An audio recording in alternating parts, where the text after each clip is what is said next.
Bore da pawb. Good morning everyone. I'm delighted to deliver this keynote address to the annual RTPI Cymru Welsh Planner Live on the theme of Plan the Wales We Need. The 8 months which have elapsed since last year's event have been truly momentous in so many ways and will shape our lives for many years to come. Whilst the pandemic may have grabbed the attention, the existential threat to climate change poses to the planet has not diminished. And as with COVID, climate change impacts on us all, but the stark reality remains our most vulnerable communities could be hit the hardest. The need to address climate change immediately and at pace is a core principle for this new Welsh Government.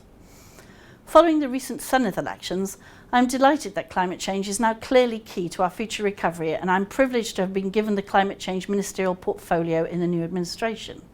This is a recognition that everything we do as a government going forward needs to be seen through the lens of climate change. By bringing together issues including housing, regeneration, environment, energy, transport and planning into this new powerful ministry, we will ensure that there is full alignment across these areas. Later this year, the United Nations Climate Change Conference 2021 will be held in Glasgow.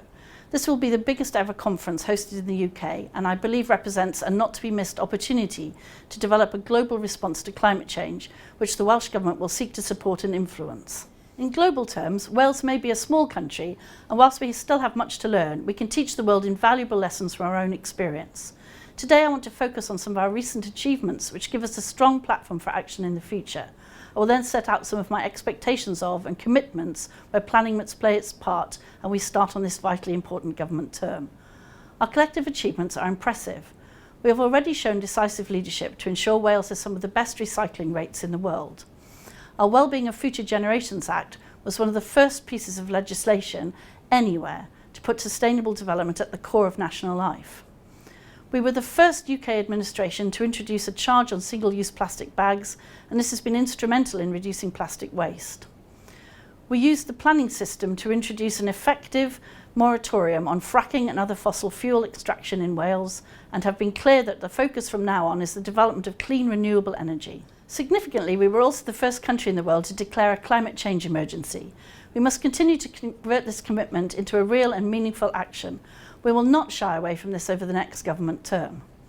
Earlier this year, we set out our legal commitment to achieve net zero emissions by 2050, but pushing to get there sooner. This will require an enormous effort, but one which I am determined we must make for the sake of our planet and future generations. As I say, the challenges we face are enormous, but our experience over recent times shows that when we all pull together, we can achieve great things. This government was recently re-elected on an ambitious manifesto which clearly identifies the scope and nature of the challenges we face.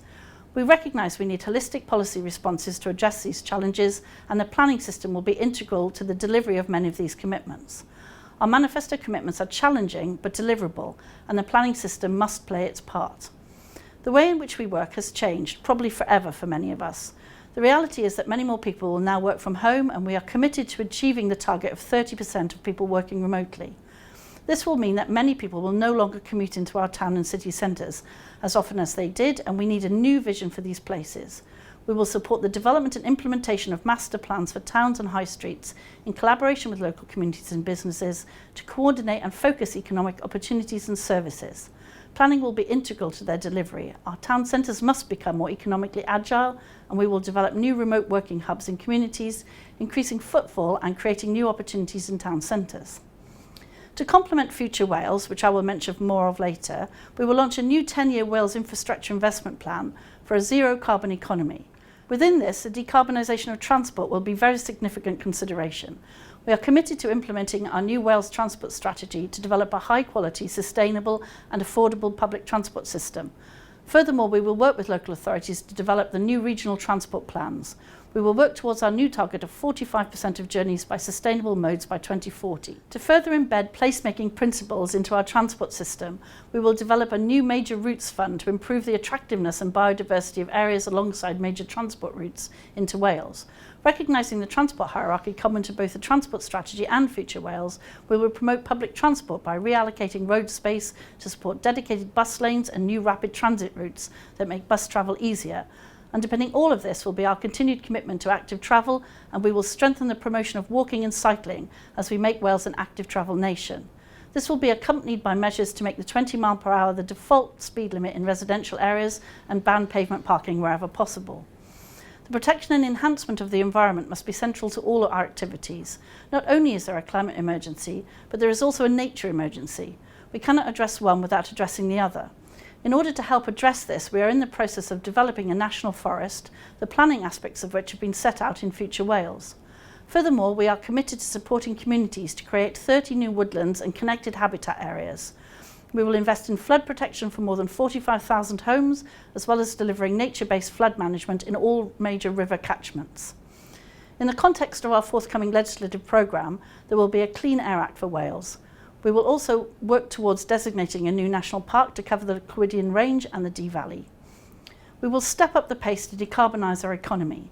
There will be ongoing support for innovation in new renewable energy technology, and the planning system must take our targets and commitments into consideration when deciding on individual renewable energy projects.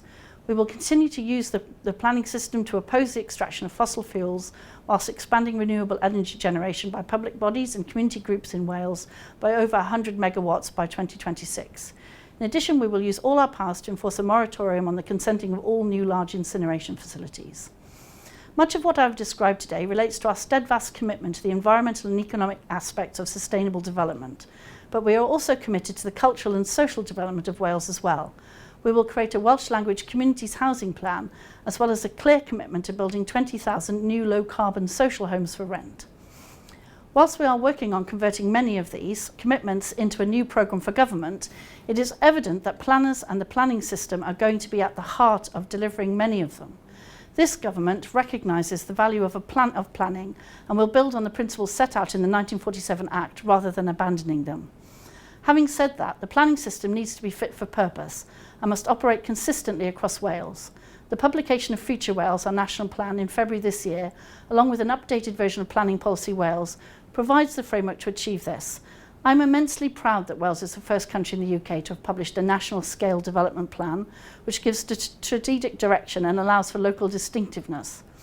Future Wales has been drafted to allow strategic development plans to come forward to provide the regional detail needed by local development plans. The Local Government Elections Act, which received royal assent at the same time as we published Future Wales, gives added legislative impetus to this. This Act requires the establishment of corporate joint committees as bodies tasked with discharging certain local government functions on a regional footprint. I've made funds available for preliminary CJC work, and the government is committed to coordinating regional transport, land use planning and economic development. Land use planning is one of those functions which I expect to be at the forefront of the work of CJCs. More specifically, there is now a requirement to prepare a strategic development plan for the 4 regions identified in the Act.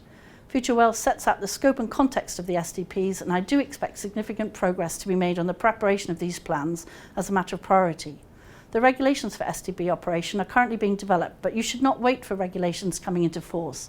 I strongly urge you to start the process of thinking about how the SDP for your region should be prepared and to commence the evidence gathering that will be necessary to underpin it. Over the past few months, my officials have spoken with many of you participating today. We have met every planning authority in Wales to discuss the implementation of Future Wales. These meetings have been tremendously helpful in developing a collaborative action, and I fully accept that the successful implementation will require ongoing dialogue. My officials made this offer to every local planning authority, and I am happy to endorse this offer of cooperation today. In return, my ask of local planning authorities is that they continue to make progress on implementing and replacing their local development plans. We have a plan-led planning system in Wales which allows local authorities the ability to develop creative and imaginative solutions to the issues they face. The concept of placemaking is the fundamental principle that applies across Wales. The implementation of this government's ambitious agenda and the magnitude of the issues we face means that change is inevitable. We should not be frightened by this, but should seek to develop the opportunities that arise. We will continue to innovate and keep Planning Policy Wales under review and update it as and when the change is required. I ask you to do the same with your LDPs and to commence preparatory work on strategic development plans. The development of an integrated and consistent plan-led planning system is essential if we are to be successful in meeting the challenges ahead. I am confident, reflecting our collective experiences over the past 8 months since I last addressed this conference, that we can bring about the necessary changes and plan the Wales we need. Diolch. Thank you very much.